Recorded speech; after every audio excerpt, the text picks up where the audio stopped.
Hello, and thank you for joining us for our webinar on proven resources and activities for our middle and high school English language learners. So today I'm really excited. We have two amazing panelists and both have decades of experience. So what I'd like to do is have each panelist introduce themselves and give a little bit of background. So first we'll go to Anna. Hello, everybody. My name is Anna Ornelas, and I'm a homeschool collaborative teacher with Springs Charter School. I've been an educator for over 20 years with experience teaching in the classroom for grades kindergarten. I've taught second and third grade combo, and I've also taught third grade. I was also an EL coordinator, so English language coordinator for 6 charters in our school and developed systems to support educators in English language development. In my current role, I teach 2 daily groups of English learners remotely. The first group are second grade students ranging in multi-proficiency levels from emerging to bridging. And the second group are 9th through 12th grade students who primarily are at the bridging level. I also administer LPAC testing and support homeschool families in grades kindergarten through 8. Awesome. Thank you so much, Anna. Okay, now let's go to David. Hello, everybody. My name is David Noyes. I've had the wonderful opportunity to work with multilingual learners for over 30 years in Long Beach Unified School District. I worked as a dual immersion teacher, a ELD curriculum coach, support coach, and curriculum developer, and as an ELD teacher as well. So I've just been very fortunate to spend most of my career in working with multilingual learners. Great, thank you, David. Well, let's get into the meat of our webinar, and I'm going to go through a series of questions, and David and Anna are going to answer with all of their valuable insight and expertise. So the first question is around, how do you determine if the resources that you're utilizing are appropriate for secondary English language learners? So I'd like to David. go ahead. Yeah, I'd like to answer that. I think having some sort of a resource checklist, whether you do it on your own or it's district provided or provided by the curriculum resource that you're using, first and foremost, we want to make sure, or I want to make sure that my resources are ELD standards aligned in the state that you live in. Make sure that those standards, all of the curriculum, those resources are aligned with the ELD standards, so it gives you a roadmap to teach from. Also developmentally appropriate. Sometimes we come across resources that might be perfect for an elementary school student in English language development, but for a secondary student, it might not be developmentally appropriate around the structure of the lesson. So let's make sure that we're addressing topics and developmentally appropriate skills for addressing the needs of the student in a secondary classroom, secondary ELD classroom. Also, I want differentiation. My resources should have differentiation across those language proficiency levels.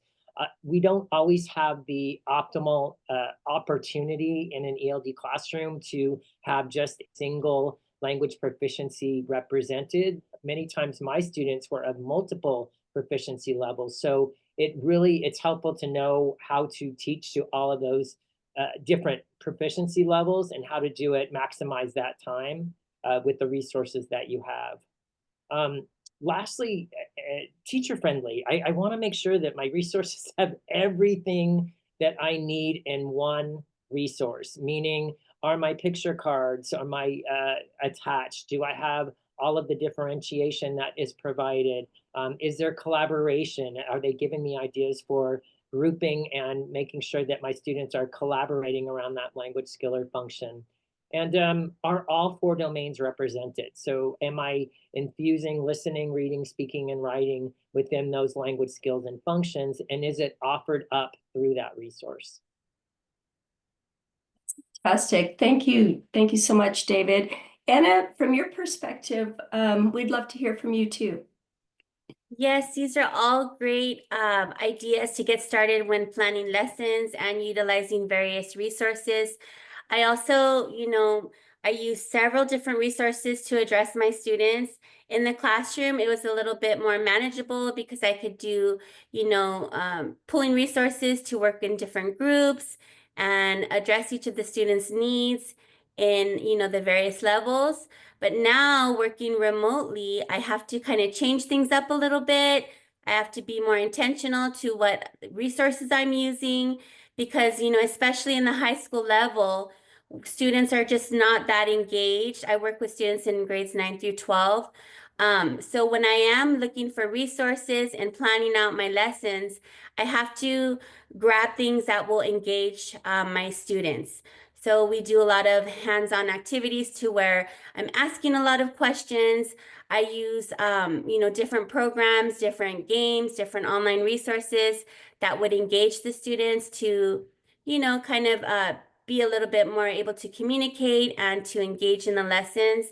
I first and foremost like to meet with the students to see, what kind of areas they like to focus on. We look at some of their data and see how they've been scoring in their various assessments to kind of determine what they would like to focus on. Because I also try to create more of a personalized, learning for each of my students. So we look into see what they want to focus on, how do they plan to achieve their different goals, and we check in periodically to see where they feel like they might be improving or where they might need to grow. And that's when I, go ahead and look to see what other resources I can pull in to help support the students, ensuring that, of course, their standards aligned and that they are going to benefit the students in every way possible, but also differentiating for each of the various levels. Terrific. Thank you so much, Anna. I think the next question is probably what a lot of our viewers would love to know is if you could provide some examples of resources. That's always super helpful. And then how you would actually use them in the classroom, whether that be in person or virtually. So David, if you want to start us off. Sure. I'm just going to go ahead and show a visual of a structure that I use in my classroom that leverages all domains of language and engages my students and allows me to really make sure that I'm focusing on some of the language skills and competencies for all of those levels. This is called a numbered heads variation. It's a Spencer Kagan structure, but I've changed it up to work for my students. And the first thing that I do is I always organize my classroom so it's optimal for students being able to communicate in the English language. So I divide my students into clusters of 4. I actually number my desks. So each student has their number in front of them. I don't have to assign numbers, it's just already there. So if I'm ever calling on that particular student, which I do often, they always know what their role is or what their number is. The second thing I do in a numbered heads variation is before my lesson or before my input, whether I'm showing a video or I'm providing direct instruction, I post 2 to 4 questions around the content of the lesson. So I actually preview those questions with my students, and that focuses the listening. So they're able to listen for key details, or if I'm doing a reading passage or we're doing some close reading, they're able to see where those questions tie into the content that they're reading. And I also invite my students to take notes during that lesson. So they might just be drawing a picture of something that helps them, reminds them of the answer to what the answer is to that question during the input. They might be writing keywords. It really doesn't matter, but I want to expose them to note taking because students at the end of the year in a summative assessment are asked to, not required to, take notes around things that they hear or things that they're reading. So they're allowed to take notes. So I want to expose them to that skill. From there, and I kind of wrote down some examples of, it could be any content area, whether it's social studies, history, social studies, math, mathematics, health. It could be any topic that you're covering. You're just going to kind of make sure that those questions are covered, the answers to those questions are covered during your lesson. After when I finish with that lesson, I ask students to I review the questions with them, and then I facilitate the collaboration process. So I have them go through those questions and see if they found the answers to those questions.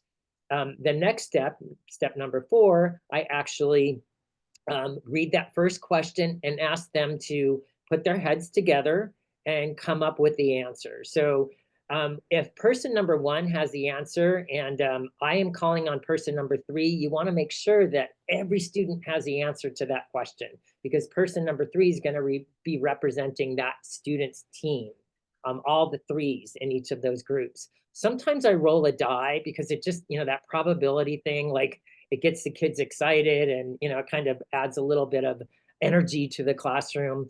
But when I roll that number, the student stands up, that student number, 1, 2, 3, or 4. By the way, if I roll a 5 or a 6, I get to choose any number. I kind of leverage that. In any case, the student stands up and then I call on a group to answer the question, okay? From there, if the student answers the question, then we go on to the next question. I kind of, we give a little applause to that group. But many times there's additional details to that question. So another group can chime in and add to the answer to that question. If the question is wrong, then I'll call on another group and have them answer that question. So again, it's just a way that you can kind of vary the opportunities for communication. Lastly, I use this. I can use a piece of text, reading text, where I have the questions put up at the beginning and we're doing a close read. It could be a video. It could be direct instruction where I'm, providing information around a specific topic. So there's lots of ways to vary that. So that's one of my very favorite resource examples. That's amazing. Thank you, David. Anna, would you like to add on? I know your environment's different because you're working with students in a virtual setting. Yes, of course. Games like this are great, especially in the virtual setting, because the students do feel more involved in the lessons and they're able to participate. But what I do is, I first and foremost, I use the language tree lessons to create all the competency and to give instruction and to kind of get, the standards covered through the lessons. But then I pull in resources, different resources from all ranges. I mean, I'll choose video, not video games, but like online games. I'll choose various resources that the students can use to kind of put the lesson into action. So for a couple days of the school week, we do the lessons in language tree. We work together. They engage by, putting their answers in the chat or using like a mutual document that we have. But then other days I pull in resources to do a little bit more of the reading and writing component so that the students are actually, reading out loud, writing onto a shared document so that we can edit each other, do like peer editing and practice, just kind of looking at others' ideas and thoughts as well. I'll pull in resources like, different short stories or poems or different online activities that I can use to share with the students. So I'll do that for reading and writing for those resources. But then for listening and speaking, sometimes we'll listen to a webinar or a recording or a TED Talk or something, and then we'll share out ideas. We'll go ahead and hear one's thoughts on the different topics that we cover. So I definitely have to be a little bit more creative when it comes to the online remote class, because I want students to not only hear me talking the whole entire time, but also grab a range of different, different multimedia. So we use, it can be a game on like Kahoot or a game, spin the wheel, or we do like Jeopardy. So I'll put all the kind of components that they've been learning in their lessons each week into a Jeopardy game or some sort of online interactive activity. So it definitely takes a little bit more planning on my part. With my little students, I can do scavenger hunts, those types of things. So the resources aren't necessarily like, easy to find, but it's more like creative. So we try to be a little bit more creative and personalized for those students online. On Fridays, we kind of do a combination of everything. So I'll pull in, some of the things that we've been learning throughout the week in order to give them some fun on a Friday. Like I feel like I have more students attending on Fridays because they know they're going to wrap up the whole entire week doing some sort of fun activity. So, it can be anything even you pull like on a teacher pay teacher or Pinterest, or, you definitely have to be a little bit more creative when you're online. But I feel like there are so many resources at our fingertips out there that I even turn in some of our language tree lessons into Jeopardy games, with some of the questions that we've reviewed for the week. So I definitely have a lot of fun with my online students. It sounds like it. That's amazing. Thank you, Anna. Well, this next question is really kind of along the lines of looking at that whole week, right? Like when I think educators are looking at their schedule, in particular for English language development or designated English language development, what does weekly lesson planning look like?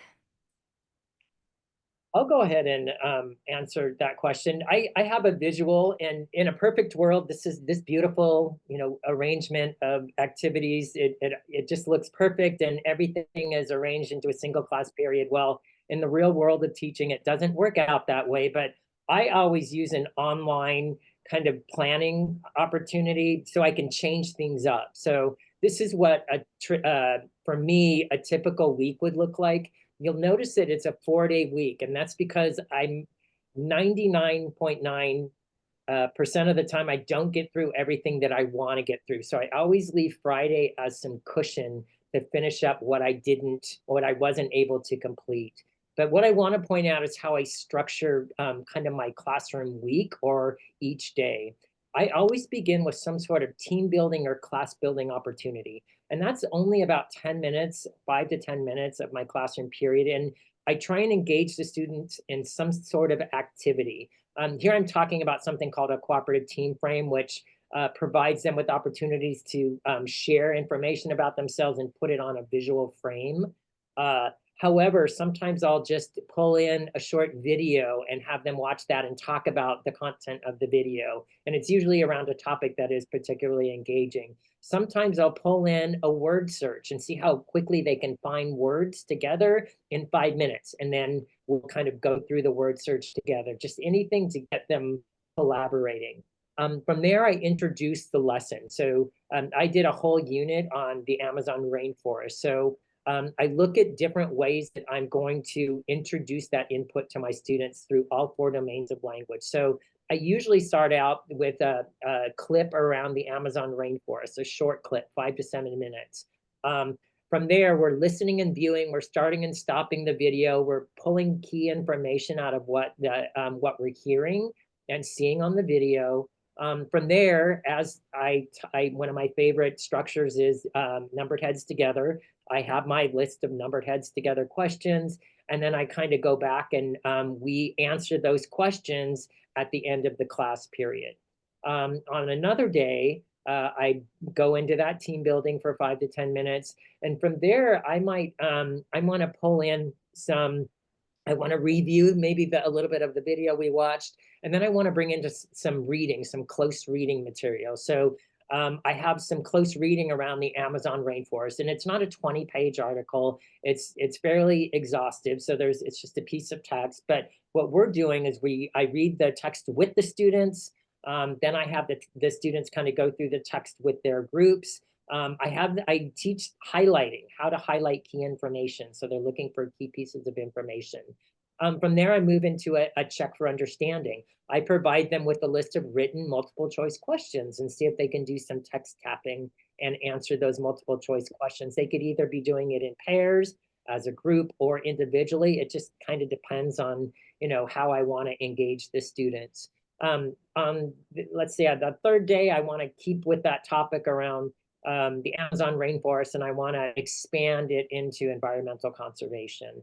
From there, I created my own teacher-led slide deck. So we were talking about environmental conservation, and I walk them through the slides. We talk a little bit, I'm teaching to each of those slides.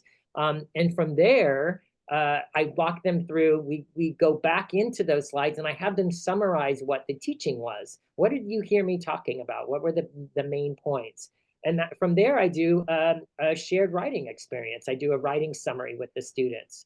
On that last day, I want to move into project-based learning. I oftentimes try to kind of pull it all together. And in this case, just to give you an example, I open up the opportunities for them to show what they know. So by taking all of those resources, I put it in their Google Classroom, they're able to review them. And then I had my students making an environmental conservation poster around the Amazon rainforest. So they can do it in a pair, individually, and kind of putting it all together, but using all of the construct or all of the information they learned along the way.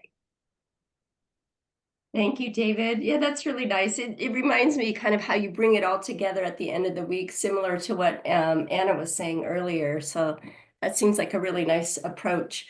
Anna, would you like to add on to that for as far as like your schedule and your weekly planning? Yes, of course. This is exactly what we do as well. We definitely start off the day getting to know, more about each other's week and how things are going, kind of, get on a more personal level with the students. And then we go ahead and work towards the concept that we're learning for each week. We really try to engage the students because they're very shy at that level. They don't want to turn their cameras on. They don't want to speak. So the more we know about each other, the more, we kind of have that little personal engagement. It's really important. So that's how we start off our day each day. And then we go into the lessons. We're currently working on, or we just kind of wrapped up the language function and construction. So we've been learning all about like pronouns, connecting words. We've been, this is just kind of an example of how this lesson could have been put into action as well. We know talking about verbs. I've pulled in different resources to explain several of these different parts of speech as a review. But then like, the project-based learning towards the end of the week is something that where we pull everything together. So I wanted to share an example. I shared this before of what we did to kind of wrap up our, a lesson. So for instance, the first couple days, we talk about all the concepts and then we engage in a project together. So this would be an example of our online project that we just completed. I was very proud of the students for, just going the extra mile to show all the things that they've been learning. So, to wrap up that language function and construction idea, we, talked about nouns and adjectives and adverbs, and to kind of do a sort of like an informal assessment to see how students, how confident they felt about the lesson, we'd then pull in an outside resource, which was introduced to me by a colleague who, said, this is a great idea, you should try it in your groups, as well as, close out your week to see how students learned. This is an example of a project that one of my students did to kind of wrap up that lesson. So she showed very well that she knows how to engage in the nouns and adjectives and put them into a beautiful story.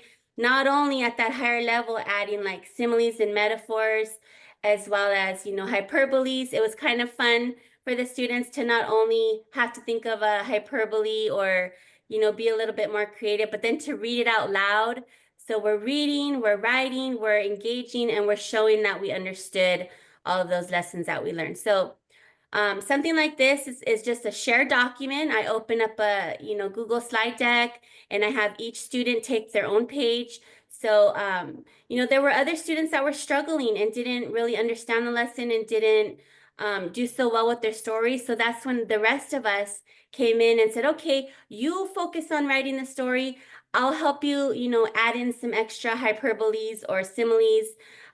So we kind of made it like a team effort to help students that were not doing so well with the lesson. So that's how we really try to engage the students in being a little bit more interactive online, and just have some fun with the lessons that we're doing. So that's kind of where we would take one of the lessons of the week. Yeah, that's beautiful. I really like that. And it's nice, I'm sure, for students to just be able to help one another through the process. And our last question today is really kind of along the lines of what we've been talking about, and that is engaging students, because I think we all know that it can be challenging to engage secondary English language learners. And so I'd love to hear from David and Anna on their thoughts of just getting that student engagement, both, oral and written. And yeah, I'd love to hear your thoughts. Well, that's like $1 million question because engaging students that are individuals, they are they have different language proficiencies, as was the case in my classroom. And just getting to know them is a monumental event. But there are some things that I stay tried and true to, and that is just providing multiple opportunities for collaborative discourse. If I don't have my students talking to each other on a daily basis in multiple opportunities, then it seems to kind of lose its momentum. So I always want to make sure I have many different activities that are around opportunities for collaboration, discourse, discussion. The other thing is high interest topics. I want to get to know what they like, what motivates them, what do they want to talk about, and I really try and kind of put that in the way that I can still address my language proficiency levels, my different standards, and create a cohesive opportunity for them to engage in these topics. Multisensory resources. I know that we're not always blessed with having all this multimedia support in the classroom, but as much as you can get is a really good way. I was constantly asking my principal for some ways, some resources to bring into the classroom, such as ways to put something on a full screen using video, visuals. I did a lot of picture cards, having audio support, and then opportunities for kinesthetic support. I talked to you about those team building and class building activities.